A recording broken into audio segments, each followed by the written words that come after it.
Ang paksa po natin ngayon mga kapatid ay, palagay ko maraming interesado 'no, tungkol diyan, yung nasa taas. Yung design natin sa taas tungkol sa pera. Ginawa nating English, madali namang unawain ang title pero may Tagalog naman. Ang sabi rito, "Money answers everything." O sa Tagalog, ang salapi ay sumasagot sa lahat ng mga bagay. Nasa Biblia ba yan? Nasa Biblia ho yan mga kapatid. Pag-aralan po natin. Ang mga bersyon ng Biblia natin gagamitin ay ang Tagalog ang Biblia, yan yung dating ang Biblia, at New King James Version, liban na kung babanggitin. Ang paksa po natin mga kapatid ay kinuha natin yan sa isang portion ng talata dito sa Ecclesiastes 10:19. Basahin po natin mga kapatid ang ating main verse. Ang sabi rito, ang kapistahan ay ginagawa sa ikapagtatawa at ang alak ay nagpapasaya sa buhay at ang salapi ay sumasagot sa lahat ng mga bagay. Ang ating main verse mga kapatid, yan sa Ecclesiastes 10:19, madalas yan na nagdudulot ng iba't ibang interpretasyon at reaksyon. Marahil kayo ay naiintriga. Bakit ganyan ang salita ng Biblia? Yan ba'y isang prinsipyo na ating pangahawakan? Totoo ba yan, mga kapatid? Paano natin dapat unawain ang pahayag na ito sa konteksto? Tandaan nyo, konteksto. Ibig sabihin ng konteksto doon sa paligid, sa mga bumubuo, konteksto ng ating pananampalataya at buhay Kristiyano. Paano natin i-apply yan? At sa konteksto, siyempre, ng buong salita ng Diyos, ng buong aral ng Biblia. Ang talatang ito ba, mga kapatid, ay humihikayat sa atin na paniwalaan na ang pera ang pinakamahalagang bagay sa buhay na ito? Itinuturo ba sa atin ito na talagang literal na ang pera o salapi ay sumasagot sa lahat ng mga bagay, as in sa lahat? Pag sinabing lahat, lahat na. Dapat nating unawain ito mga kapatid sa konteksto ng buong aral ng Diyos sa Biblia. At huwag nating unawain ito dito sa nag-iisang pirasong talata na ganyan lang. O nakabasa ka ng ganyan, so yan na, magiging patakaran ng buhay mo. Dapat ba mga kapatid? Bakit ba naisulat ito? Ang sumulat nga pala nito ay tinatanggap na marami ay si Haring Solomon, ang kinikilalang author ng aklat ng Ecclesiastes. Ang ibig sabihin ng Ecclesiastes, mga kapatid, ay mangangaral o preacher, the preacher. Yan hindi ko na saliksi kung anong wika yan, yung Ecclesiastes. Pasensya na kayo, nakalimutan ko. So dito sa ating main verse, mga kapatid, ang tanong natin, talaga bang ini-endorso ni Haring Solomon na ang lahat ay masasagot ng pera? Mabibili ba lahat ng salapi? Dapat ba nating maging panuntunan ito sa buhay natin na ang salapi ay sumasagot sa lahat ng mga bagay? Alam nyo, yan talatang yan, paboritong gamitin yan ng mga nagtuturo ng prosperity gospel at ng mga gustong-gusto yan, ng mga taong mahihilig sa pera. Pag-aralan po natin ito mga kapatid sa ating pag-aaral ay pag-aralan po natin ang konteksto nito. Kasi yan talatang yan, madalas ko madinig, ginagamit ng ibang preacher yan na hindi ko maunawaan kung bakit gano'n ang gamit na para bagang ina-encourage sa mga tao na mahalaga ang pera. Totoo, mahalaga ang pera, pero eto mga kapatid, talaga ba ang salapi ay sumasagot sa lahat ng mga bagay? At bakit ba naisulat ni Solomon yan? So, pag-aralan natin ang konteksto ng Ecclesiastes 10:19, no? Ang pagtingin sa mga talatang nakapaligid sa ating pinag-aaralan ay kailangan upang maunawaan ang talata na pinag-uusapan. Kahit saang aklat naman kahit saang babasahin naman mga kapatid Hindi tayo nagbabasa ng anumang babasahin, aklat man yan o kung ano pa man yan, artikulo, sa pamamagitan ng pagwawalang bahala sa buong nakasulat, di ba? At lalaktawan na lang natin ang iba na mga naisulat para pipiliin lang natin yung pangungusap na gusto lamang natin. Hindi po gano'n ang pag-aaral. Lalo na itong talatang 'tong pinag-uusapan natin, mga kapatid, eh. Talagang mukhang parang lumalabas na, teka, ano ba 'yan? Talaga ba ang salapi ang sumasagot sa lahat ng mga bagay? At para bagang nag-i-encourage pa ng kapistahan, yung kainan na marami, lasingan, 'di ba? Dahil kasama din do'n sa talata 'yun, eh. Sa parehong paraan, mga kapatid, sa pag-aaral natin, konteksto, tingnan natin. Konteksto ng Biblia ay dapat maghari upang makamit ang wastong pagkaunawa sa isang talata. Bago natin talakayin ang tiyak na layunin ng ating main verse, mga kapatid, sa 10:19, tingnan natin ang tema ng aklat ng Ecclesiastes sa kabuuan.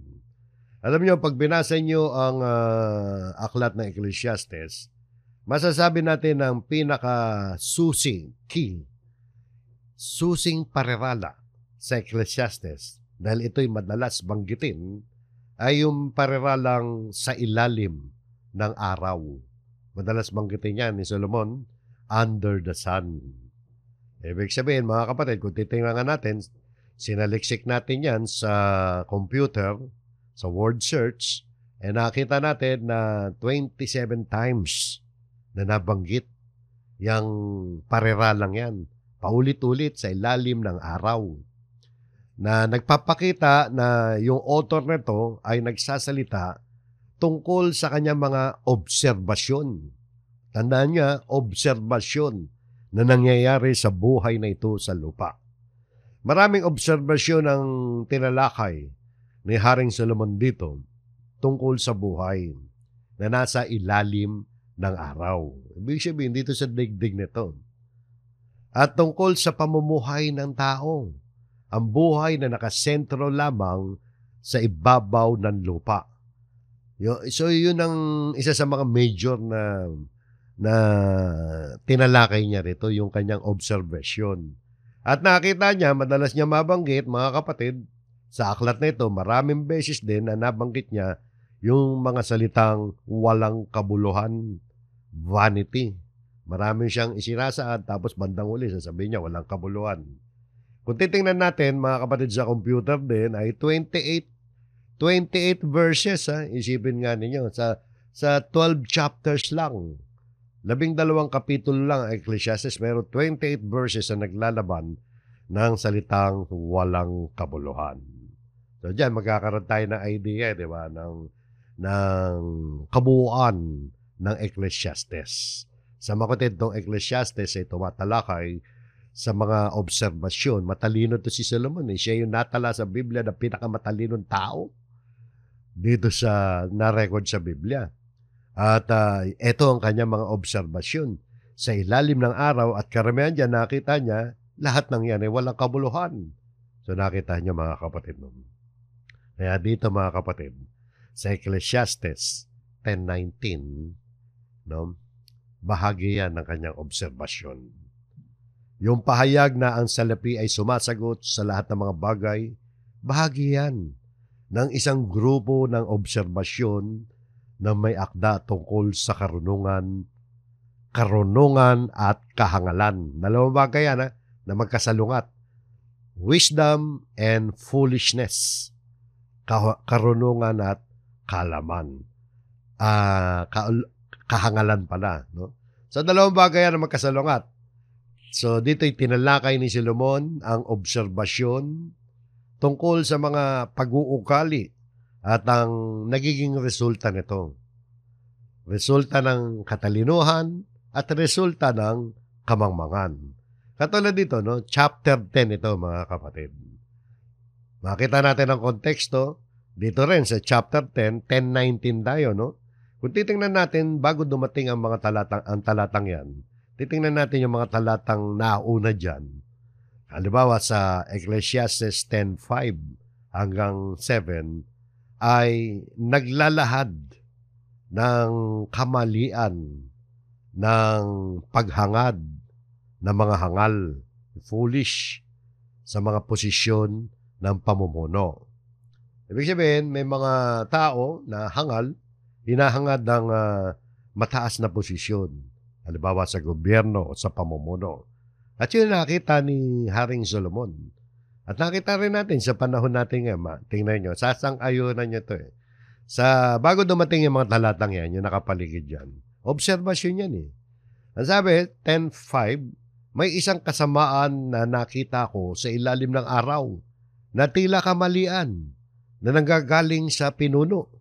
Nakita nyo, no? Katulad dito, mga kapatid, sa pagsasabi ng may nakita o naobserbahan si Haring Solomon na hindi makatwirang nangyayari sa mundo tungkol sa mga pamumuno, sa mga pinuno. Kaya nabanggit niya dito na na tila kamalian na nanggagaling sa pinuno. Ibig sabihin, hindi siya sang-ayon Sa iniisip niya, sa kanyang obserbasyon, mali ito Mali ito Hindi dapat ganito nangyayari. Pero, nangyayari yan, mga kapatid. Kaya nakita niya may isang kasamaan, sabi niya, na nakita ko sa ilalim ng araw. Dito sa mundong ito, nakita niya may ganon. Ano-ano ang kasamaan at kamalian na nakita ni Solomon? Sa sumunod na talata, sa 10:6, ang sabi, ang mangmang ay nauupo sa malaking karangalan at ang mayaman ay nauupo sa mababang dako. Unawain nating mabuti ito, mga kapatid.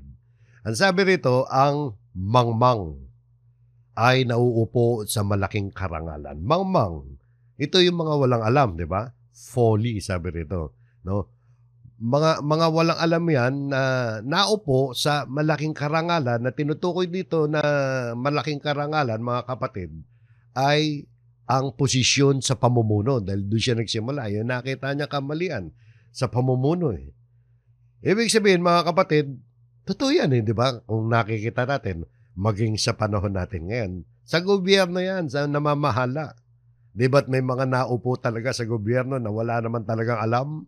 Lalo na sa isang demokrasya na sistema ng gobyerno. Ang nangyayari, kung sino yung popular, may alam ka man o hindi, ay pag popular ka, pwede ka maupo sa posisyon. Katulad halimbawa sa mataas na posisyon sa gobyerno. Halimbawa lang naman sa Senado. Sa Senado natin, mga kapatid sa Pilipinas, ay may mga naupo na mga naging senador na walang alam. At sayang lang ang pinasusweldo sa kanila, di ba? Paano natin nasabing walang alam? Dahil sila mismo ang nagsasabi, wala silang alam, hindi naman lahat sila. Sapagkat may nanalo ang senador noong nakaraang eleksyon. Pagkatapos ng eleksyon, sinabi niya wala siyang alam. Wala siyang alam sa gagawin niya, pag-aaralan pa lang niya. Iisipin nga ninyo, pag-aaralan pa lang. Hindi ko alam kung natuto na ka, mga kapatid, ilang taon na yun, pagkatapos ng eleksyon. So nakita nyo, yan Ang mangmang ay nauupo sa malaking karangalan. Hindi lang sa mataas na posisyon ng pamahalan yan, hanggang dun sa mga barangay. O, di ba may mga barangay kagawad, chairman na nananalo dahil sa popularidad. Walang alam sa pagpapatakbo ng barangay. Ang alam nila, magpista, mag-inuman. Kaya minsan, magugulo ang kuminsan ng pamamalakad ng mga barangay. Totoo yan, mga kapatid. Yan na naobserba ni Solomon at sasang-ayon tayo dyan. Matalino to si Solomon. Yung mga pangyayari pa lang yan. Nagaganap na nung unang panahon pa. Ano pa sabi? At ang mayaman ay nauupo sa mababang dako. Mayaman, ang sabi rito. Tumutukoy ito, mga kapatid, sa may alam. Kasi kung titingnan natin sa konteksto, kanina mangmang, ngayon naman ay mayaman. Pero bakit mayaman, mga kapatid? Ito yung mga nakapag-aral, di ba? Yung mga mayaman. Dahil, lalo na, mga kapatid, hindi ito tungkol sa pagiging mayaman at mahirap, ha? Tinitingnan natin sa konteksto ng kasaysayan, mga kapatid, noong panahon, lalo na noong panahon ni Solomon, walang mahirap, bira, walang scholarship noon Ang mga mayayaman lang ang nakapag-aaral. Lalo na yung tungkol sa pamamahala. Walang public school nung araw. Talagang gano'n, mga kapatid. Pero ang issue rito, mga kapatid, hindi ang pagiging mayaman o mahirap. Ang issue rito, yung may alam. Kasi nagkataon lang, mga kapatid, sa kasaysayan, sa context ng kasaysayan, nung isinulat ito, ay talagang mga mayayaman lang ang nakapag-aaral.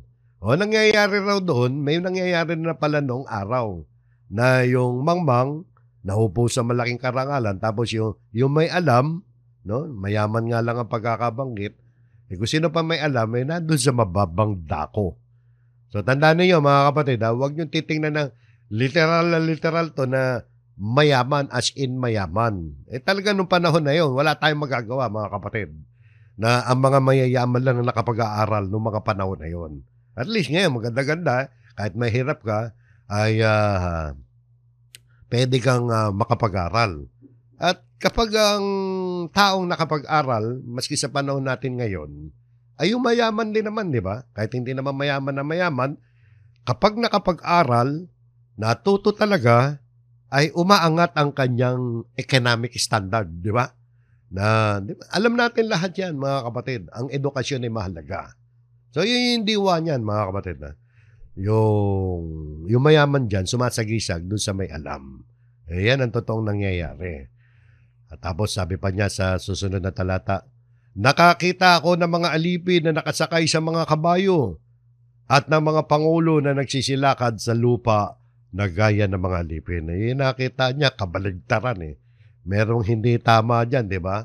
Merong parang irregularidad, ika nga. Parang wala sa dapat niyang kalagyan. Kumbaga sa construction, mga kapatid, wala ata sa hulog. Ika nga, parang hindi bagay. Talagang iyon ang obserbasyon. Totoo naman yan, mga kapatid. Ang alipin nakasakay sa mga kabayo at ang pangulo ay naglalakad na gaya ng alipin. Yung kabayo noon, mga kapatid, yan yung pinaka-limousine nila nung araw. Yan yung kotse nila nung araw. Kaya, kumbaga sa construction wala nga sa hulog. Kaya nasabi natin kanina, mga kapatid, dito ipinakikita ang karunungan, katalinuhan, at ang kahangalan. So, kinukumpara ni Solomon yan. Pinapakita niya na dapat ganito pero hindi ganyan na nangyayari. So, yan ang ilan sa nakita ni Solomon na kasamaan sa ilalim ng araw. At yan ang konteksto ng ating main verse, mga kapatid. Obserbasyon yan. Karugtong yun Obserbasyon yan ni Solomon. Kung itutuloy pa natin ang pagbasa at talo lang tayo ng ilang mga talata, no? Tingnan natin ang direkta. Ito, direktang talata ng ating main verse. Ang main verse natin is 10:19, di ba? 3 talata bago dumating doon. Yan din yung diwa niyan, mga kapatid. May tungkol din sa yung bagay na nangyayari na hindi dapat mangyari talaga. Dapat hindi ganyan, pero sa totoo lang, yan ang nangyayari. O basahin natin verse 16, 17, and 18. 10:19 tayo no? Main verse natin, 10:19. Yung 16 to 18, basahin natin. Sabi nga rito, sa aba mo o lupain, kung ang iyong hari ay isang bata at ang iyong mga pangulo ay nagsisikain sa umaga. O, tingnan nyo, obserbasyon to ni Solomon din hindi dapat ganyan pero ganyan na nangyayari. Kaya sabi niya, sa aba mo o lupain, kung ang iyong hari ay isang bata. Pag sinabing sa aba, mga kapatid, expression yan sa English, wo, na yan ay isang ekspresyon na nangangahulugan ng matinding kalungkutan at pagkabalisa. Parang dito'y sinasabi ni Solomon na nasa matinding kalungkutan at pagkabalisa para doon sa lupain, doon sa bayan, na ang hari ay isang bata. Kumbaga para sinasabi niya na kawawa naman kayo bayan, yung bayan nyo kawawa naman sapagkat ang hari ninyo ay bata. Ano yung bata, mga kapatid? Maaaring tumutukoy yan sa isang literal na bata na ang edad bata pa, na sumasagisag yan sa kakulangan ng karanasan at karunungan dahil bata pa nga O kaya maaaring pinuno nga siya, isip bata naman, di ba? Kahit matanda na. Ika nga, happy-go-lucky. Happy-go-lucky. Bakit? Kahit matanda ka na, happy-go-lucky pa rin, bata ka pa rin sa makasagisag na pangungusap. Parang isip bata. Paano natin nasabi? May kaugnayan dyan dahil sumunod ng pararalan, sabi. At ang iyong mga pangulo ay nagsisikain sa umaga. Isipin nga, nasa isang talata yan, ha? Nauna, sabi, kung ang iyong hari ay bata, tapos at ang iyong pangulo ay nagsisikain sa umaga, nasabi nating happy-go-lucky yan, mga kapatid. Bakit? Ano ba problema pag kumakain ka sa umaga? Alam niyo mga kapatid, hindi naman ordinaryong almusal yan eh. Hindi po breakfast lang yan. Pansinin niyo sa English, and your princess feast in the morning. Ang aga-aga, nagpipista. Feast. Ang aga-aga, party agad. Kainan agad at inuman. Di ba? Parang ganyan, yan ang pinapakita niyan. Sa kontekstong ito mga kapatid, yung pagkain sa umaga, tumutukoy yan sa labis na kasiyahan at pagwawaldas ng mga prinsipe, di ba? And your princess feast in the morning. Ang aga-aga, umaga sana, almusal pa lang, nagpipista na kayo. Wala ba kayong gagawin? Wala bang ibang tungkulin? Ganun ang nangyayari mga kapatid. Kasiyahan, pagwawaldas ng mga prinsipe sa halip na pagtuunan ng pansin ng kanilang mga tungkulin. O kung nakakita ba kayo sa barangay ninyo, ang aga-aga nagiinuman yung mga kagawad ninyo sa kalsada. Abay, dito meron eh. Ang aga-aga, wala pa alas 10 ng umaga, nagiinuman na eh. May drinking session eh. Hindi ko alam kung nagsimula yun nung gabi pa. Pero minsan nakaabot ako rito sa lugar namin. Kung may nakikinig sa lugar namin, pasyensya na kayo. Wala ho sa hulog yan. Sa sinaunang panahon mga kapatid, yung pagkain ng isang malaking handaan, pista, sa umaga ay isang indikasyon ng hindi responsableng pamumuhay. So yan yung context niya mga kapatid. Papunta na tayo sa main verse natin. Ha? Pero 18, isang talata pa.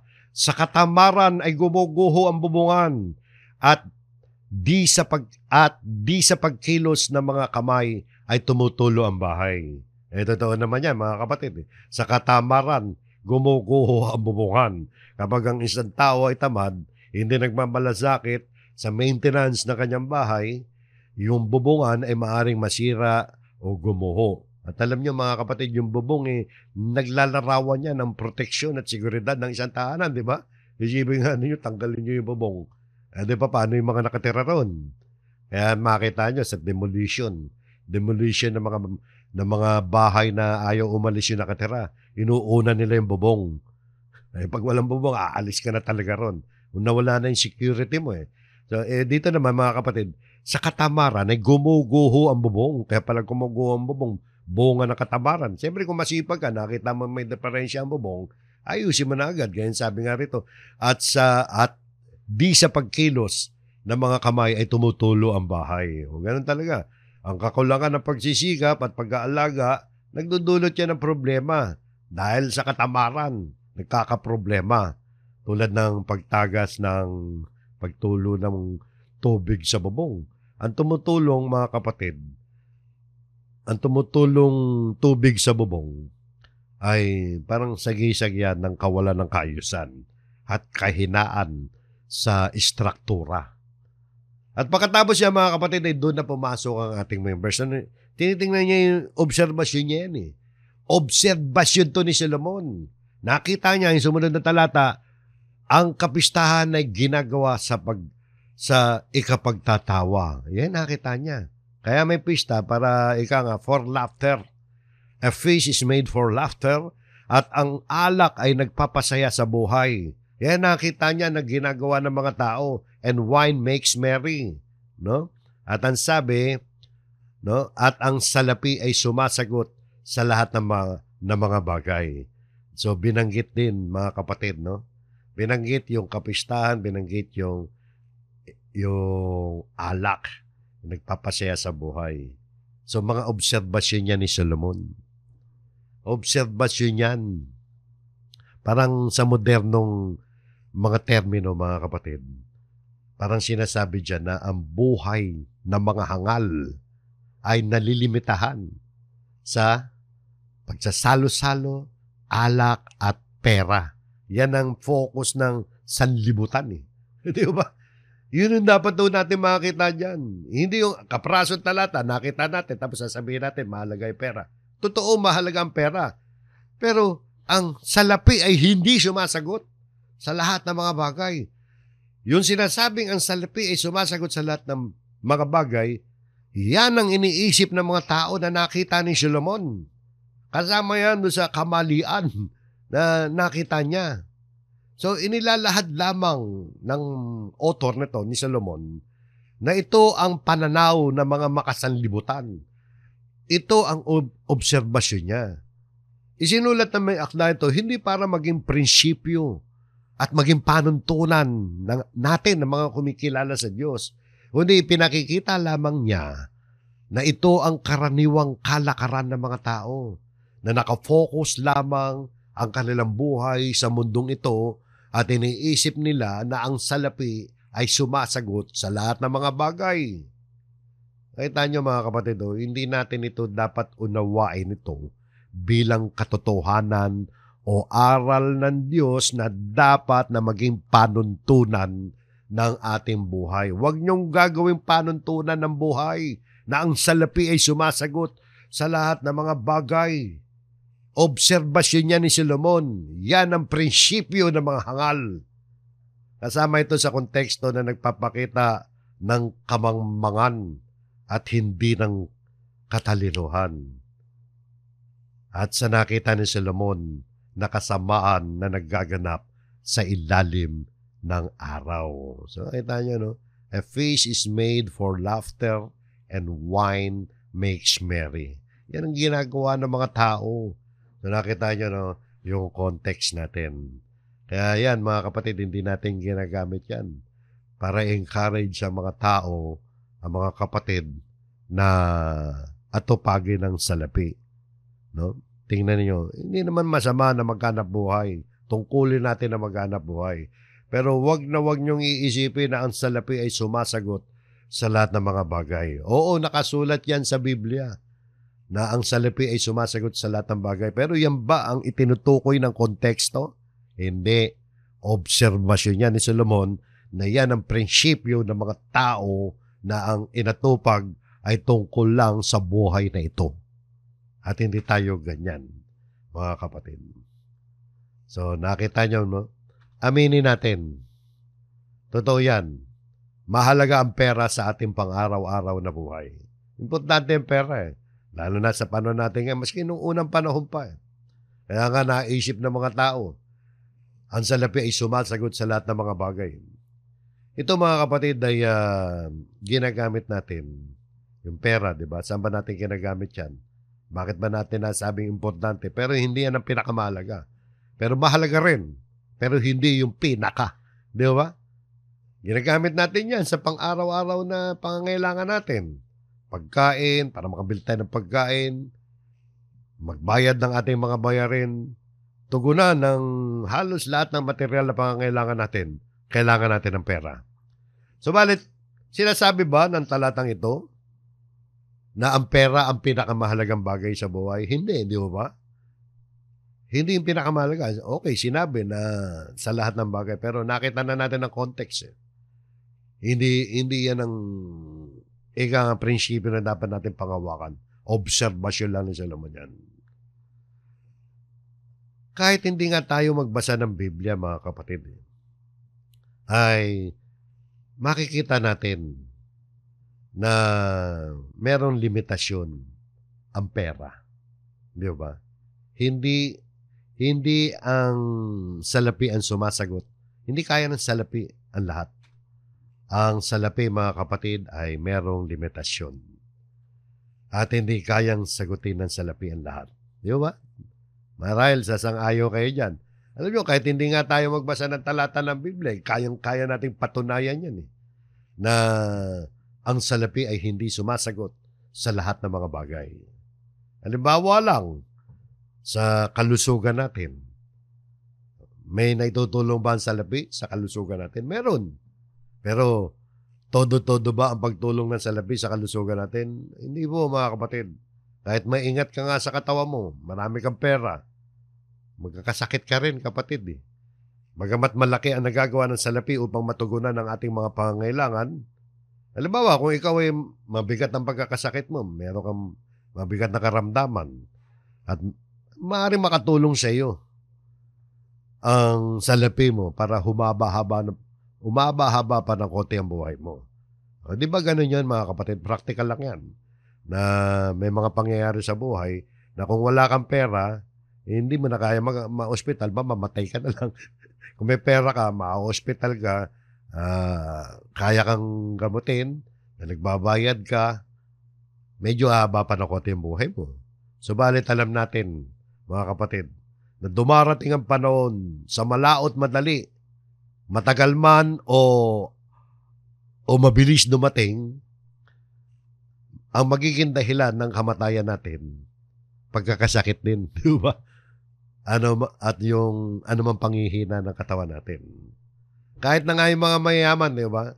Namamatay din dahil sa sakit. Yung iba, bata pa nga eh. Mayaman pero bata pa. Eh, nagkasakit. Dinala pa sa abroad. Wala rin nangyari. Patay rin. Di ba? Yan ang limitasyon ng pera. Kahit mga milyonaryo, di ba? Maraming pagkakataon na walang magagawa ang pera kung talaga nakatakda ka ng mamatay sa sakit mo. O yan ang isang pangangatwiran na hindi matututulan, mga kapatid. Na kahit hindi na tayo gumamit, kahit hindi ka na gumamit ng talata ng Biblia, eh common sense na lang yan. Nakikita natin sa paligid natin. Eh. Kaya mga kapatid, ang limitasyon ng pera, ang hindi kayang sagutin ng pera, pag-aralan naman natin para lalo maging matibay mga kapatid. Tingnan natin ang sinasabi ng banal na kasulatan. Tingnan natin sinasabi ng Biblia, mga bagay na hindi masasagutan sa lapi ayon sa Biblia. Eh, kahit hindi na nga yung Biblia, hindi ba? Konbinsado na kayo eh. Pero maganda makita natin. Para makita natin yung sinasabi ng Biblia at ano ang mas importante. Ano ang mas mahalaga sa buhay natin. Bukod dun sa pera. Yung pera, ano lang yan. Kahit wala ka nga yan eh. Tingnan nyo mga kapatid. Sabi nga rito, sa araw ng paghukom, hindi mo kailangan ng pera. Di ba? Walang magagawa sa lapi at ang mga kayamanang panlupa. 3 punto lang to mga kapatid. At alam nyo to. Kailang, minsan natatabunan tayo ng kagipitan sa buhay, nauuna natin ang salapi. Hindi masasagot ng pera o kayamanan ng ating kaluluwa. Hindi mabibili ng salapi ang mga kaloob ng Diyos. Kukuha lang tayo ng mga halimbawa para magkaroon tayo ng matibay na pundasyon na okay, kailangan natin ng pera, kailangan natin magtrabaho, kailangan natin na meron tayong pansustento financially, pero alalahanin natin mga katotohanan ito. Na sa araw ng paghukom, walang magagawa sa lapi at ang mga kayaman ng panlupa. Ang dakilang kaarawan ng Panginoon ay malapit na. Malapit na at nagmamadaling mainam. Sa makatid bagay ang tinig ng kaarawan ng Panginoon, ang makapangyarihang tao ay sumisigaw roon ng kalagim-lagim. Pag dumating yan, dakilang kaarawan ng Panginoon, mga kapatid, yan yung paghukom. Pati yung mga makapangyarihang tao, sisigaw doon ng kalagim-lagim. Pag sinabing makapangyarihang tao, lalo na sa mundong ito, hindi ka magiging makapangyarihan kung wala kang pera. Maraming pera yan, mga kapatid. Pati sila sisigaw ng kalagim-lagim pagdating ng araw ng paghukom. Tumalon tayo sa verse, dyan din, no? Sa verse 80 na. Kahit ang kanilang pilak o ang kanilang gintuman ay hindi makapagliligtas sa kanila sa kaarawan ng kapuotan ng Panginoon, kundi ang buong lupain ay masusupok sa pamamagitan ng apoy ng kanyang paninibugho, sapagkat wawakasan niya, oo, isang kakilakilabot na wakas nilang lahat na nagsisitahan sa lupain. So kahit ang pilak, kahit ang ginto, hindi makapagliligtas. So wala dyan. Sa araw ng paghukom ay walang magagawa ang salapi. Alam natin yan. Pinapaalala lang po sa atin yan, mga kapatid.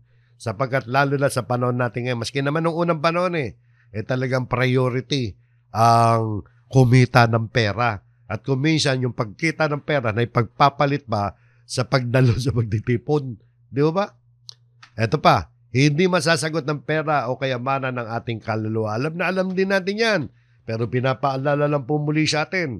Mismo ang Panginoon Kristo, sabi niya, sapagkat mapapakinabangan ng tao na makamtan ang buong sanlibutan at mapapahamak ang kanyang buhay. Ibig sabihin, patanong yan, no?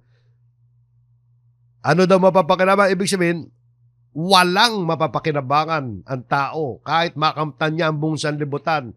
pero mapapahamak ang kanyang buhay. Yung buhay dito mga kapatid, pansinin niyo sa Ingles, kaluluwa yan. Maging sa pagkakasulat niyan sa wikang Grego, tumutukoy yan sa kaluluwa. Anong kwenta nung salapi natin, ng kayamanan natin, ng mga naimbak natin, kung hindi naman tayo maliligtas? So nakita niyo, no, mga kapatid, hindi masasagot ng pera o kayamanan ang ating mga kaluluwa. At hindi mabibili ng salapi, ang mga kaloob ng Diyos. Hindi mo mabibili ng salapi yan. So ito, may isang kwento rito mga kapatid sa Biblia, na may isang pangyayari nung panahon ng mga apostol.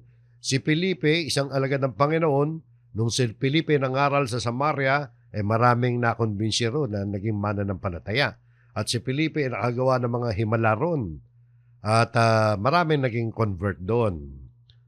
Tingnan po natin. Gamitin natin ang Revised Tagalog Popular Version. Isang kwento to na madali namang unawain, lalo na gamit natin ang Revised Tagalog Popular Version.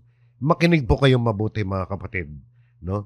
Medyo mahaba to, kaya ginamit natin yung Revised Tagalog Popular. Doon may isang lalaking ang pangalan ay Simon. Doon sa Samaria, may isang lalaki daw pangalan Simon. Noong una, pinapahanga niya ang mga Samaritano sa pamamagitan ng salamangka. Ipinagmamalaki niya na siya'y may taglay na kapangyarihan. Salamangka, magic. O kaya, practice sorcery. May mga spiritual na kapangyarihan. Black magic. Ika nga. Talagang kumakarga siya ng kapangyarihan. May sa mga masasamang espiritu. At pinagmamalaki niya na siya may taglay na kapangyarihan. At pinapakinggan naman siya ng lahat. Mula sa pinakamababa hanggang sa pinakadakila, ang lalaking ito, ang tinatawag na dakilang kapangyarihan, ang kapangyarihan ng Diyos. Sabi nila, so yan ang tanyag siya sa lugar na yun, sa Samaria. Mahabang panahon, ding sila'y pinahanga niya sa pamamagitan ng kanyang salamangka, kaya't siya'y patuloy na pinapakinggan nila. So may impluensya itong si Simon. Ngunit nung ipangaral ni Felipe ang magandang balita tungkol sa pag-ahari ng Diyos at tungkol kay Jesucristo, sumampalataya at nagpabautismo ang mga lalaki at babae doon sa lugar na yon, sa Samaria. Doon sa lugar ni Simon.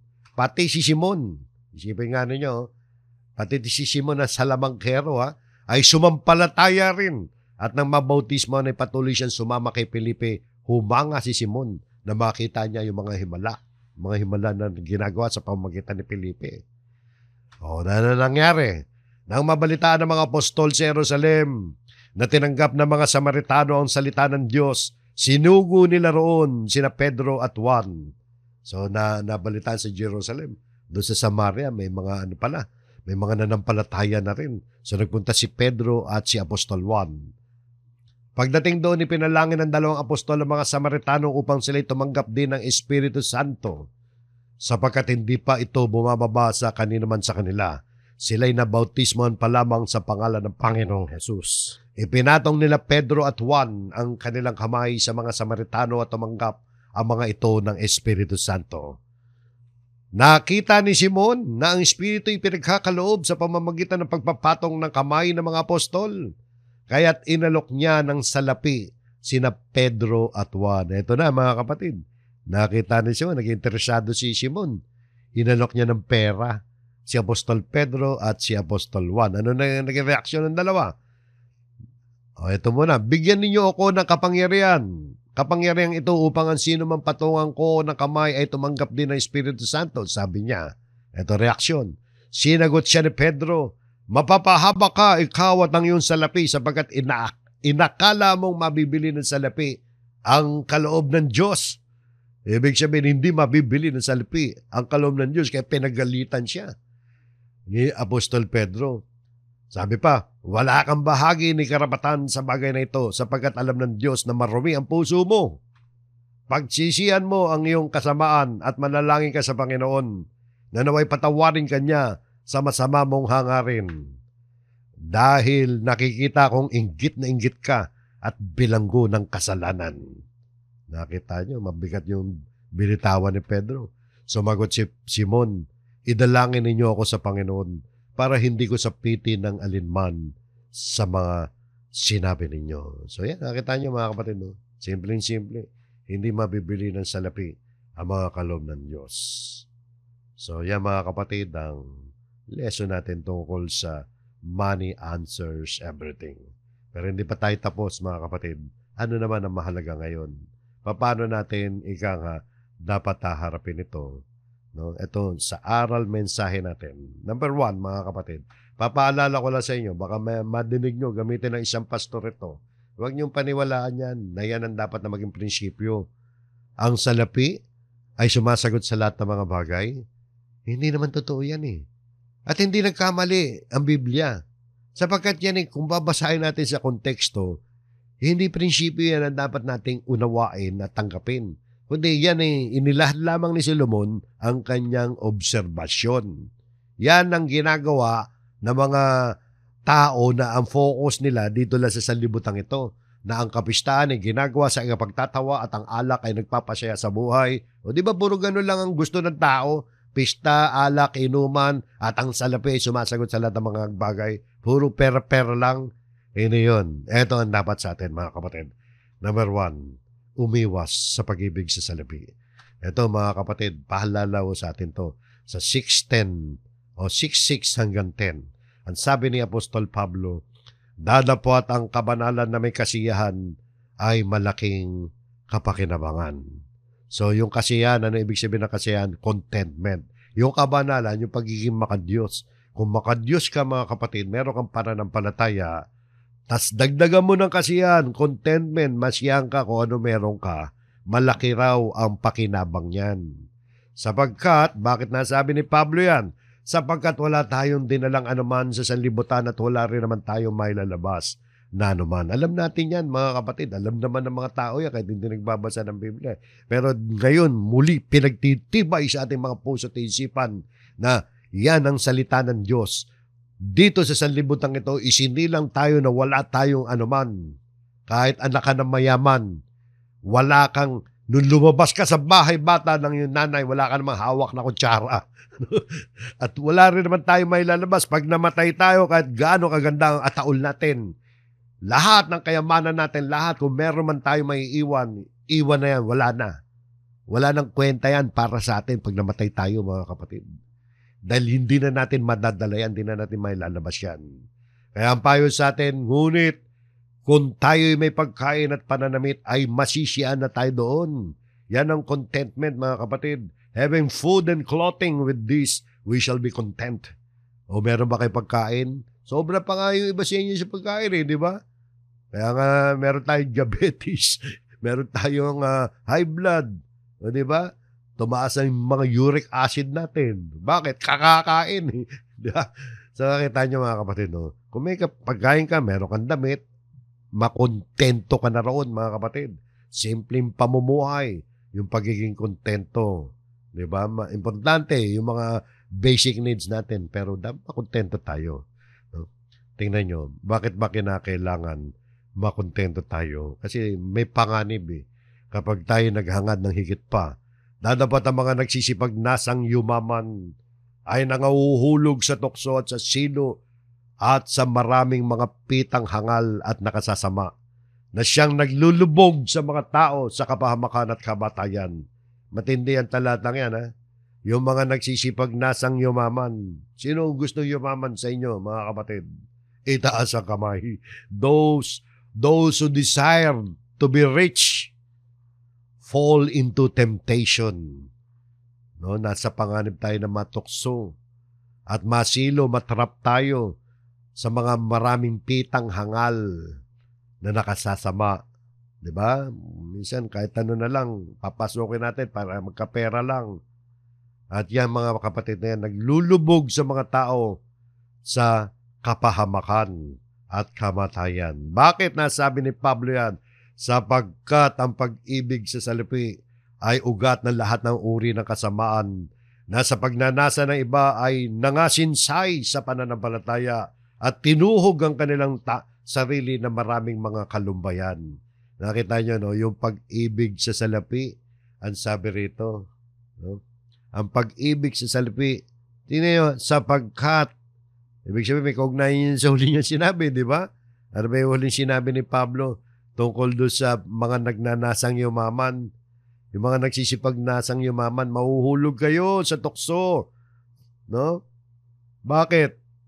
Sapagkat ang pag-ibig sa salapi, ibig sabihin, pag nanasang yumaman, pwede kang dumire-diretso dyan sa pag-ibig sa salapi. At ang pag-ibig sa salapi, ugat ng uri ng lahat ng uri ng kasamaan. Ang salapi ay hindi masama. Ang masama, yung ibigin mo ang salapi. Tandaan niya, mga kapatid. Sa pagnanasa ng iba, dahil sa pagnanasa ng iba dyan, desire, malalim ang desire nila sa salapi, ano nangyayari? Nangasinsay sa pananampalataya. Ano ibig sabihin nangasinsay? Napahiwalay sa pananampalataya. At tinuhog ang kanilang sarili na maraming mga kalumbayan. Parang tinusok mo ang sarili mo na maraming kalumbayan. Parang sinaksak mo ang sarili mo na maraming kalumbayan. Kaya paano natin masasabi na ang salapi ay sumasagot sa lahat ng mga bagay? Maaring mahulog ka pa dyan sa pag-ibig sa salapi. At sa ating huling talata, mga kapatid, ito ang tagumpili ng Panginoon Kristo. Ang buhay ng tao ay hindi sa kasaganahan ng kanyang tinatangkilik. Huwag tayo maging materialistic. Huwag tayo maging makapera, mga kapatid. Hindi masama maghanap buhay. Tungkulin natin maghanap buhay. Pero mga kapatid, lagyan natin ng boundary lahat yan. Yung mga pangarap natin, pag-iipon natin. Sabi nga ng ating Panginoon Kristo.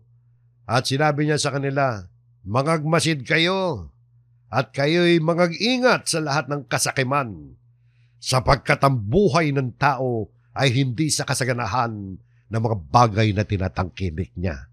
Tandaan natin, ang buhay ng tao, wala dyan sa property mo. Wala dyan sa mga possessions mo, yung abundance ng life. Wala dyan. Alam natin kung nasaan talaga ang buhay. Na kay Jesus ang buhay. Ako ang buhay, daan at katotohanan. Sabi ng Panginoon, hindi kayo makararating sama kundi sa pamamagitan ko. So yan, paalala lang ko sa atin yan, mga kapatid. Money answers everything. Obserbasyon yan ni Solomon. Hindi yan ang prinsipyo na dapat nating panghawakan sa buhay. Diyan po tayo natatapos, mga kapatid. Maraming salamat po. Pagpalain po tayong lahat ng Panginoon Diyos. Tayo po'y muling manalangin.